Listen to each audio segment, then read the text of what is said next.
If you're keen to hear the best and worst of Korean skincare brand Laneige, then stick around because today I'm going through the ones that you absolutely must try and some that I think are maybe better to skip.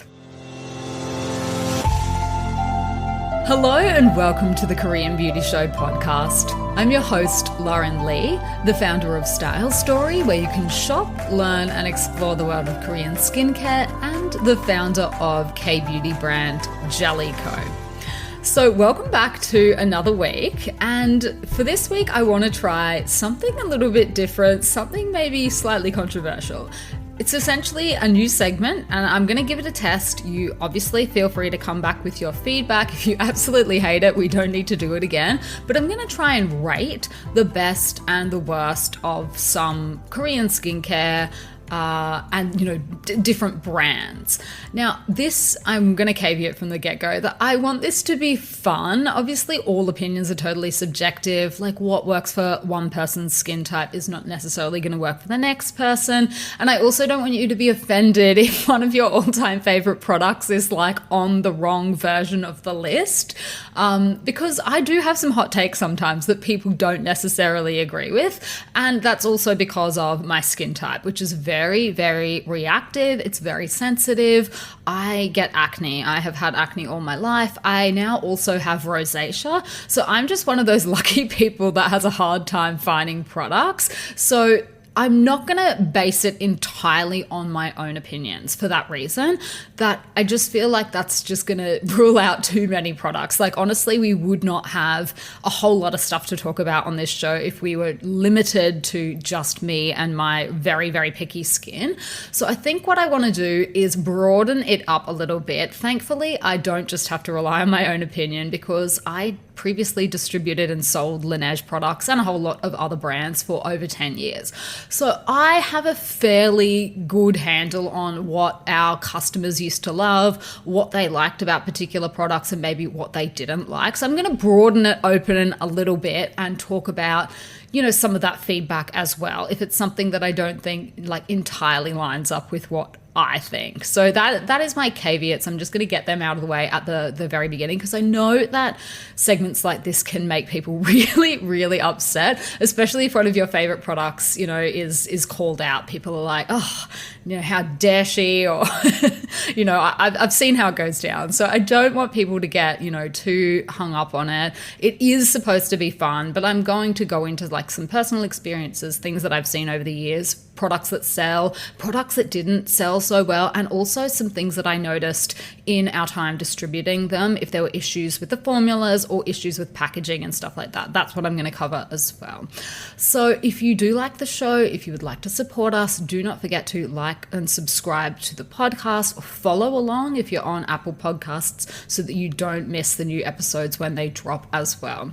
All right, let's kick it off with the best. Okay, and I think it is safe to say that this one is an absolute fan favorite. It was one of our customers' personal favorites for years and years and years, and that was the Laneige Lip Sleeping Mask. Honestly, this product was so popular that we could barely keep it on the shelf, particularly the last couple of years that we were distributing products. No matter what flavor it was in, people just loved this product. They wanted to use it. They wanted to try all of the different colors. So, I don't think that you could go past any discussion on this brand without talking about the lip sleeping mask. The only thing I will say, the only the drawback maybe for some people is that because it does have that very waxy and sticky formula, I personally found that it was better for overnights and that it could get a little too gloopy for daytime use. That would be the only caveat that I would make to that. Whereas, there are some other products that are not quite as waxy, not quite as sticky and gloopy. That would be my only comment on that one. But that was definitely on our bestseller list for so many years. So that one, very, very popular product. The next one in the best of Laneige category is undoubtedly the Cream Skin Refiner. So this was another one that our customers just absolutely loved and that people really, really rave about. I've shared my personal opinion on this one in the past, which is that I do think it's fine, but potentially just slightly overrated. I've gone through several jars and, it's not that I don't enjoy it. It is rosacea safe, I have found. I think it's just a nice hydrating layer. That's kind of where I would categorize it. Whereas I know for some people it's like holy grail status. They absolutely love it. I think a lot of products have been introduced to the market in this creamy toner essence category since this product was released. So I think it has a fair amount of competition in this day and age into circa 2024. But I think that this product, just because of how famous it is, how much great feedback, like our customers loved it. That was honestly definitely just factual information. So I think my take was probably a little bit of a hot take, which is that I didn't think it was groundbreaking, but I still do think that it deserves a place on the best list for that reason, that people just really, really enjoyed using this product. They rated it highly. They came back and bought more.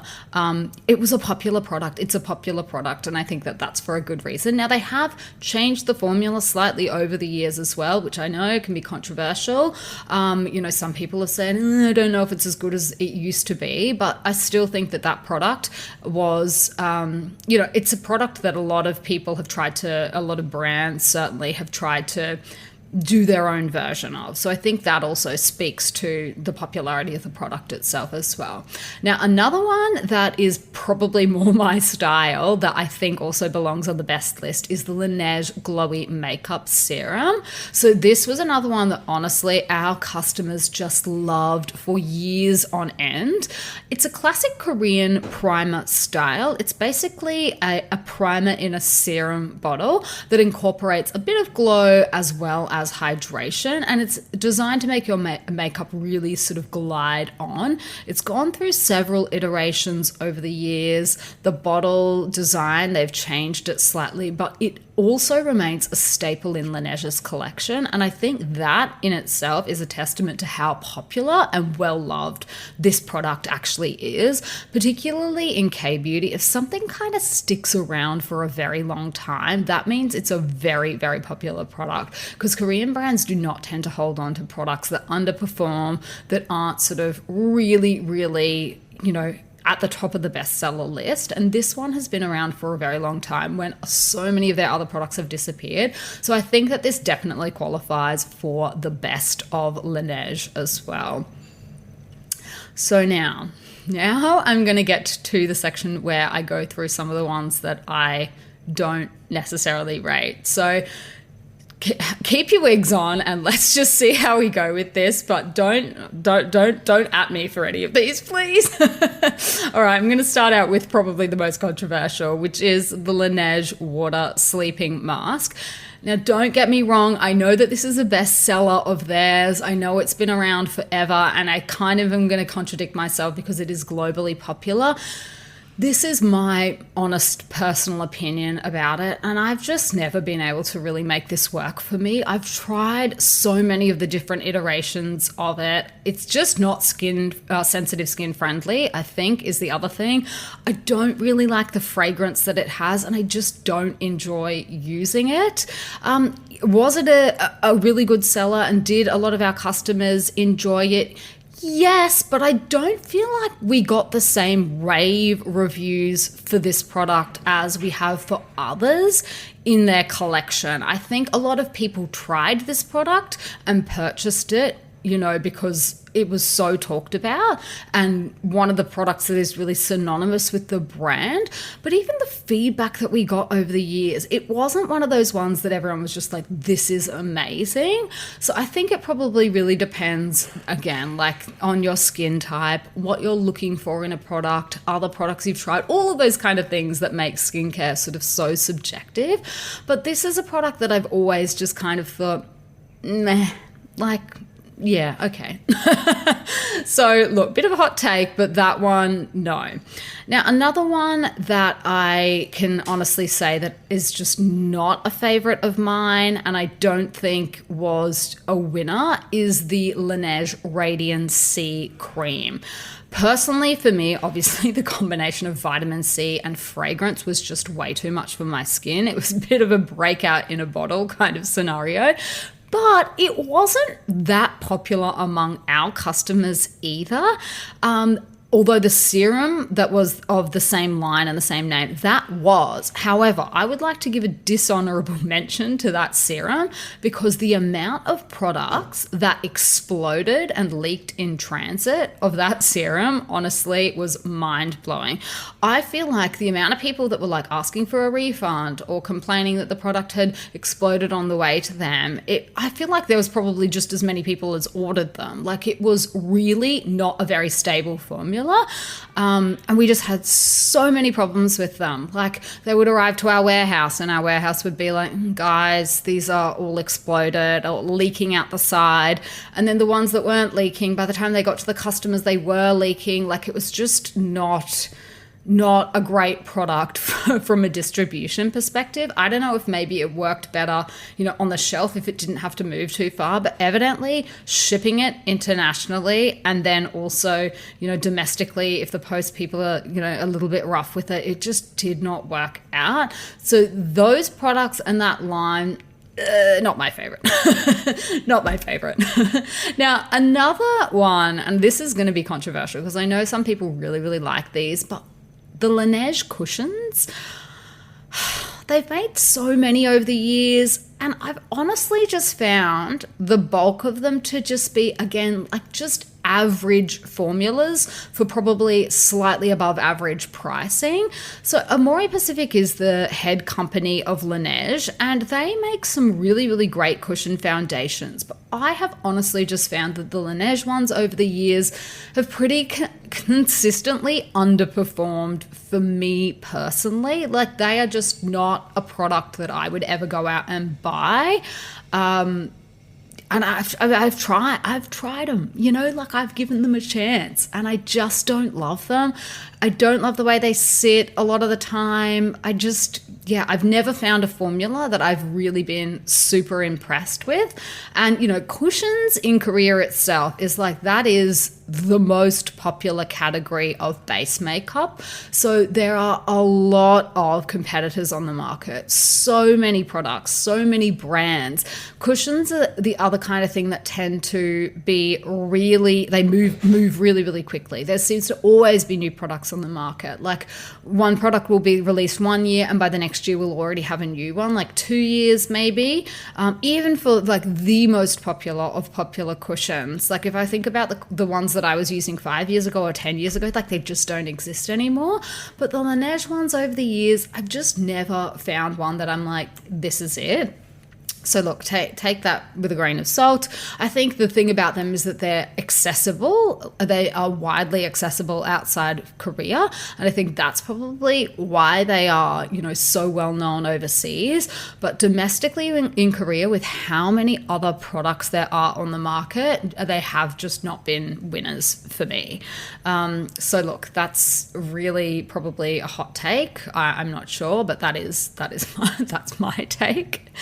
Look, I'm just going to, before I get to the very last products on my list, I'm going to do a shameless plug and introduce you, I guess, to our line, our Jellicoe line. If you do love Korean beauty products, we would obviously love for you to try ours as well. We are now online in even more places, so you'll find us jellicoe.com. We are at Amazon in Australia and the US. We are now also available on ecosmetics.com in the US as well, at CO Bigelow in New York City, and offline at Jardin Pharmacy in Australia. So we would love for you to try our products. And who knows, maybe one day someone will make a list of these for our products as well. Probably we will deserve it. Look, it is honestly all very subjective, and I guess that is the takeaway message that I would like you to leave this show with. It's a safe space. If you disagree vehemently with one of my opinions, that is totally fine. But look, another pretty average Laneige product is the lip balm in a tube. So it's, the ones that they sell at Sephora. I have it. I have been trying to use it for well over a year at this point. Like I've got it and I've carted it around with me, and I just don't love it. I personally don't love letting products go to waste, especially if there's like nothing technically wrong with them. Like even if it's like not the best product in the world, I'll use it up just because I'm like, well, I bought it. Like, I don't want it to go to waste. It's not great for the environment. Let's just keep going with it. But honestly, in my opinion, there was just nothing really special about it. I wouldn't buy it again. A little bit sticky probably would be my personal take. I didn't love the color of the one that I got. I think I got the berry flavored one. It's fine. It's fine. It's only just fine. Now, another product that, again, I think is interesting but just fine is the Laneige Bouncy and Firm Eye Sleeping Mask. Very interesting texture.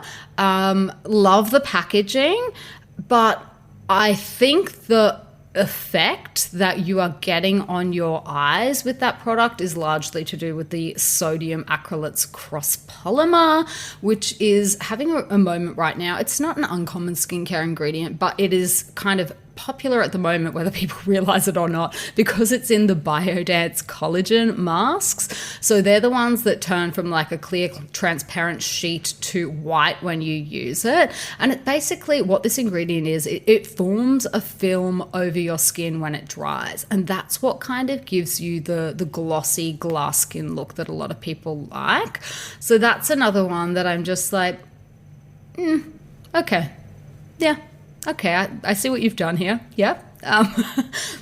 Don't sort of have any, deeper thoughts on it than that. Just kind of like, okay, all right. So look, that is the end of my list. And I kind of had to go and do some digging for this because I'm like, I've tried a lot of products over the years, and I don't know that I have really strong opinions on the vast majority of them. Like, honestly, I've tried a lot of really average products over the years. I've tried some that are absolutely amazing. And then, the other thing is, a lot of the products that you fall in love with, particularly in Korean beauty, they will get discontinued. So, there's that heartbreaking pattern of finding something that you really, really love, and then it either gets reformulated or it gets discontinued or just too hard to purchase, and you kind of move on to new things. But I think, in terms of Laneige as a brand, I think what is really great about it is how accessible that it is to people. And I think that's why so many people have tried so many of their products. Honestly, it was a very good selling, a well-selling brand, a well-liked brand, a popular brand at our store. That was one of the first brands that we ever launched with. So I don't want this to come across as me dissing Laneige, because honestly, they have made some really, really beautiful products that people have absolutely fallen in love with over the years.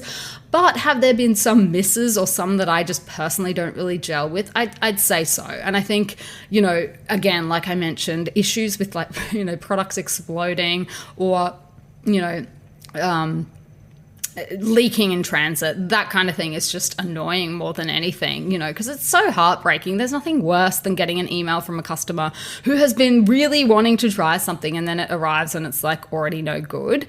I'm pretty sure we had instances of multiple products going out to customers, and like several times they arrived kind of like leaking, and then we were just like, what can we do at this point? Like, it's just more heartbreaking to send in another one and see, what's going to happen. So those kind of things obviously are never ideal. But yeah, I think just in general, there's always going to be some products that are just, they're just nothing special, like they're fine, but like you wouldn't go out and tell somebody to buy it. Like, I'm sure everyone has tried so many products like that. And I feel like over the years, I've definitely tried a few from Laneige that I'm just like, no, what can you say about this? What can you really say? So look, you'll have to let me know. Do you like this kind of episode? Do you want to hear more? Is this just like too, I guess, person specific to be very relevant, like you'll have to let me know. I'm happy to keep running with it. If you hate it, let's just leave it here and never talk about this again. Come and find me and let me know what you thought. And until next time, I will see you on Style Story and Jellicoe.